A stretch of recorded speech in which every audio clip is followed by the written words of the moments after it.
जय हिंद दोस्तों, success Vista classes पे आपका बहुत बहुत स्वागत है। जैसा कि दोस्तों एसएससी जीडी की सारी शिफ्ट जब कंप्लीट हो चुकी हैं तो कई टाइम से स्टूडेंट्स का हमारे पास मैसेज आ रहे हैं, कमेंट्स आ रहे हैं कि सर एसएससी जीडी में नॉर्मलाइजेशन होगा, उसका कट ऑफ कितना जाएगा, क्या हर एक स्टेट का अलग अलग कट ऑफ जाएगा, एक्सपेक्टेड कट ऑफ कितना रह सकता है, नॉर्मलाइजेशन अगर होगा तो किस तरीके से होगा, नॉर्मलाइजेशन का क्या पैटर्न होगा और कट ऑफ जो होगा वो नॉर्मलाइज मार्क्स के अकॉर्डिंग जाएगा या रॉ मार्क्स के अकॉर्डिंग जाएगा। तो सारी डिटेल लेकर हम आए हुए हैं इस वीडियो में। इस वीडियो को दोस्तों पूरा देखिए, हम इसमें पूरा एनालिसिस करेंगे, कट ऑफ क्या रहेगा, नॉर्मलाइजेशन का प्रोसेस क्या होगा, नॉर्मलाइजेशन कैसे लगेगा, सारी डिटेल आपको बताते हैं। तो दोस्तों आप देखेंगे इस बार की वैकेंसीज हम आपको पिछले वीडियो में हमने आपको बताया था, पिछले वर्ष की तुलना में इस बार वैकेंसीज कम थी, लेकिन जो पेपर था, पेपर कुल मिलाकर हमने देखा पेपर का लेवल पिछली बार की तुलना में थोड़ा सा सही लेवल था। जो टोटल क्वेश्चंस थे 80 क्वेश्चंस 160 मार्क्स।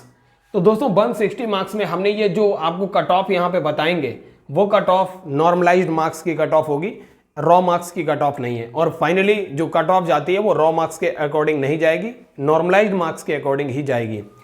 तो दोस्तों जैसा कि नॉर्मलाइजेशन का प्रोसेस होता है, जैसे अगर मान लो अगर हम एक एग्जांपल से समझाएं कि अगर 22 फरवरी को जो पेपर हुआ, जो 22 फरवरी को पेपर हुआ, उसमें जो फर्स्ट शिफ्ट थी, फर्स्ट शिफ्ट में जो इसके 4 पोर्शंस, जो चारों सब्जेक्ट्स रहते हैं, 4 सब्जेक्ट्स में कभी कभी ऐसा होता है कि 22 फरवरी की फर्स्ट शिफ्ट में मैथमेटिक्स थोड़ा अच्छे लेवल का आ गया, लेकिन आप देखेंगे हिंदी या इंग्लिश का लेवल काफ़ी कम था।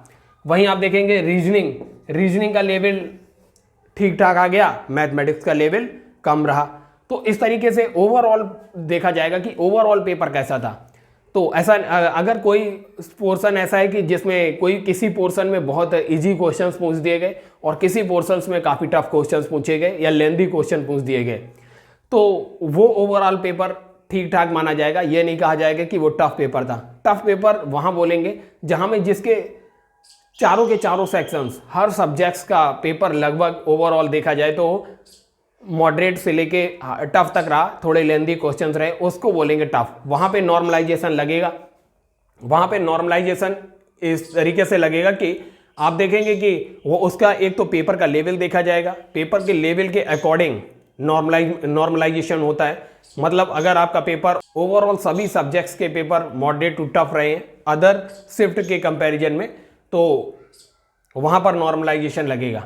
और दोस्तों ये कैसे पता चलेगा कि इस पेपर का शिफ्ट, इस शिफ्ट का पेपर थोड़ा टफ था, इस शिफ्ट का पेपर थोड़ा इजी था। जैसे मान लो इतिहास का कोई पोर्शन रहा जिसमें चोल डायनेस्टी से एक शिफ्ट में पूछ लिया गया, दूसरे पोर्शन में मॉडर्न हिस्ट्री आ गया, तो आप ये कैसे कह सकते हैं चोल डायनेस्टी का पोर्शन जो है वो टफ है और मॉडर्न हिस्ट्री का पोर्शन इजी है।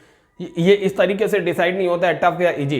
ये इस तरीके से देखा जाता है कि ओवरऑल स्टूडेंट्स को देखा जाता है कि उस शिफ्ट में कितने थे और उस शिफ्ट में ओवरऑल स्टूडेंट्स का एवरेज जो करेक्ट क्वेश्चन का अटेम्प्ट क्या रहा, तो उसके आधार पे नॉर्मलाइजेशन भी लगता है। तो दोस्तों ये आइए अब डिस्कस करते हैं कट ऑफ। कट ऑफ दोस्तों ये जो अनरिजर्व्ड कैटेगरी का रहेगा ये नॉर्मलाइज्ड कट ऑफ है पूरा। 138 से लेके 145 नंबर तक अनरिजर्व्ड कैटेगरी का कट ऑफ रहता है और ओबीसी का कट ऑफ जो रहेगा वो 135 से लेके 142 नंबर के बीच रहेगा। एक्स सर्विसमैन का कट ऑफ 68 नंबर से लेके 78 नंबर तक रहने के पूरे चांसेस हैं। वहीं एससी कैटेगरी जो है, एससी कैटेगरी का जो कट ऑफ रहेगा 132 नंबर से लेके 136 नंबर तक रहेगा। और अगर देखें एसटी शेड्यूल्ड ट्राइब का जो कट ऑफ है 115 से लेके 125 के बीच में रहेगा। दोस्तों इससे पहले जो 2023 का एसएससी जीडी हुआ था उसमें भी हमने एक्सपेक्टेड कट ऑफ बताई थी, वो लगभग सटीक कट ऑफ आपने देखी, उसका कट ऑफ और हमारा जो एनालिसिस था कट ऑफ का वो बिल्कुल एग्जैक्ट रहा था। और कई सारे स्टूडेंट्स कमेंट कर रहे थे कि जो सर एसएससी जीडी जो आगे आने वाला है, वो जैसे कई सारे स्टूडेंट्स का पेपर अच्छा नहीं हुआ तो वो पूछ रहे थे कि आगे आने वाली क्लासेस कब से स्टार्ट होंगी। तो हमने एसएससी जीडी के जीके जीएस का प्रैक्टिस सेट और इसके साथ मैथमेटिक्स और रीजनिंग सारा सब कुछ चल रहा है, आप चैनल पे विजिट करके वहाँ देख सकते हैं। और दोस्तों जिसका भी कट ऑफ के रेंज में मार्क्स आ रहा है वो इजीली फिजिकल के लिए तैयारी करना स्टार्ट कर दे, और जिसका भी इस कट ऑफ के रेंज से थोड़ा सा आगे पीछे है, मान लो 135 के करीब आ रहा है, यहाँ आगे तो जितना है उतना अच्छा है, लेकिन अगर यहाँ 135-33 तक आ रहा है फिर भी आप हिम्मत नहीं हारना है। हो सकता है ये आगे पीछे हो सकता है क्योंकि ये एक्सपेक्टेड कट ऑफ है, लेकिन आपका मार्क्स बहुत कम हो रहा है, मान लो 120 मार्क्स हो रहा है अनरिजर्व का, तो फिर वो री एग्जाम की तैयारी करें, जो आगे एग्जाम आएगा एसएससी जीडी 2024 का, उसकी तैयारी करें, अथवा किसी दूसरे एग्जाम की तैयारी में कंटिन्यू लगा रहे, अपने टाइम को वेस्ट ना करें। तो दोस्तों इस वीडियो को ज़्यादा से ज़्यादा शेयर कीजिए और ज़्यादा से ज़्यादा इस चैनल को सब्सक्राइब कीजिए और वीडियो को लाइक कीजिए। धन्यवाद।